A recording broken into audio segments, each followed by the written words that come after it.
Hi friends, எல்லாருக்கும் வணக்கம். வாங்க, இன்றைக்கி ஒரு வாழைப்பூ கூட்டு தாங்க வைக்க போகிறோம்.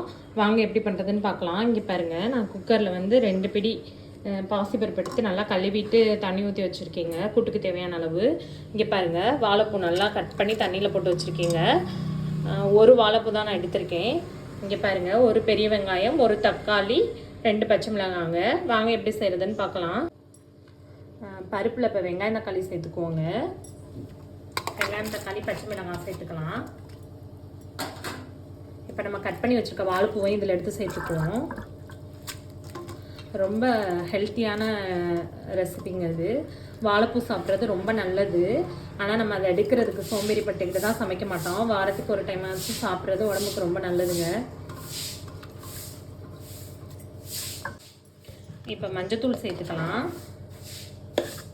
மஞ்சத்தூள், பெருங்காயம், உப்பு, இப்போ ஒரு அரை உப்பு சேர்த்துக்குவோம். சேர்த்துட்டு ஒரு விசில் வச்சுட்டு அப்புறம் தாளிச்சுக்கலாம். வாழைப்பூக்கு தேவையான அளவு உப்பு சேர்த்துருக்கீங்க. பெருங்காயத்தூள் சேர்த்துக்கிறேன். குக்கர் மூடி போட்டாச்சுங்க. இப்போ நம்ம அடுப்பில் வச்சு ஒரு விசில் வச்சுக்கலாம். வச்சுட்டு பார்ப்போம். வாங்க, வாழைப்பூ ஒரு விசில் விட்டு ஆஃப் பண்ணி வச்சுருக்கீங்க. ஓப்பன் பண்ணிக்கலாம். ஓப்பன் பண்ணி தாளிச்சுக்குவோம்.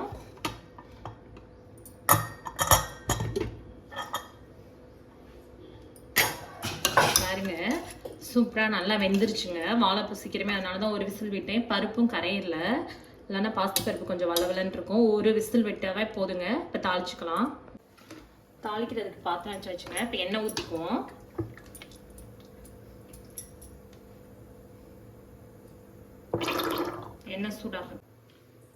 எண்ணெய் சூடாயிருச்சு. கடுகு, உளுந்தம்பருப்பு, ஜீரகம்,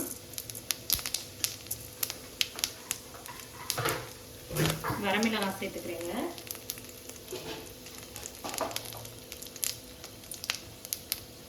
பெருங்காயம் சேர்த்துக்குவோம். இப்போ நம்ம கூட்டு இதில் சேர்த்துக்கலாங்க.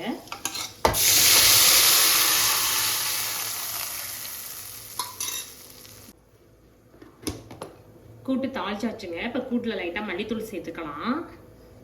சும்மா கொஞ்சம் தாங்க போட்டிருக்கேன், ஒரு 1/4 ஸ்பூன் அளவுக்கு.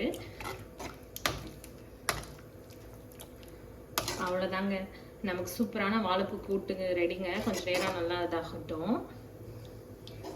அந்த கூட்டை சாதத்தில் போட்டு பரட்டி சாப்பிடலாம். இல்லைன்னா காரக்குழம்பு வைக்கும்போது இது மாதிரி கூட்டு வச்சோன்னா நல்லாயிருக்கும்.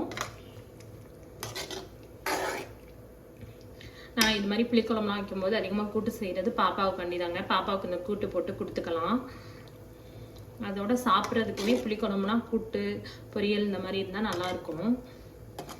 ஓகேவா? அவ்வளோதாங்க. கூட்டு கொஞ்சம் நேரம் ஒரு 5 மினிட்ஸ் இருக்கட்டும், அப்புறம் ஆஃப் பண்ணிக்குவோம்.